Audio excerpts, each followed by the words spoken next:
सध्या सोलापूर शहरामध्ये एसआरचं सर्वेक्षण चालू आहे. तर सर्व सोलापूर शहर मध्यातील नागरिकांना अशी विनंती आहे की आपण ताबडतोब आपल्या वार्डामध्ये जाऊन त्या ठिकाणी बीओला भेट घेऊन आपला एसआर हे ताबडतोब करून घेण्यासाठी विनंती करत आहोत. परंतु आपण बघता आजच्या वर्तमानपत्रामध्ये बातमी आहे की अत्यंत कमी संख्येमध्ये शहर मध्यमध्ये ही एसआरची प्रक्रिया झालेली आहे. म्हणून खास विशेष बाब म्हणून आपण सोलापूर मध्यमध्ये या ठिकाणी एक मोहीम बुधवारी गोदूताई विडी घरकुलमध्ये त्या ठिकाणी राबवत आहोत. जवळजवळ 75 BLO त्या ठिकाणी उपस्थित असणार आहेत.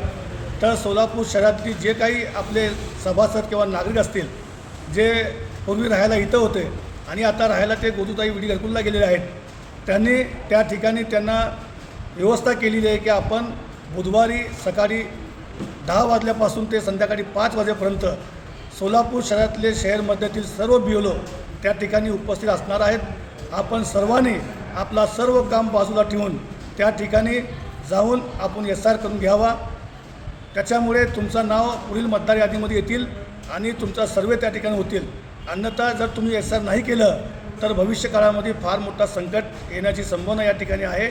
म्हणून सर्व नागरिकांना माझी कळकळीची विनंती आहे आणि जे सोलापूर शहरामध्ये राहणारे आपले नागरिक असतील त्यांनी देखील आपल्या आपल्या वार्डामध्ये आपल्या BLOशी संपर्क करून, कारण शासनाने BLOचा नंबर प्रत्येक संकेतस्थळावर दिलेला आहे, त्याचा संपर्क करून आपण त्यांना फोन लावून ताबडतोब आपण 8 तारखेच्या आतमध्ये आपण एसआर करून घेणे अत्यंत गरजेचं आहे.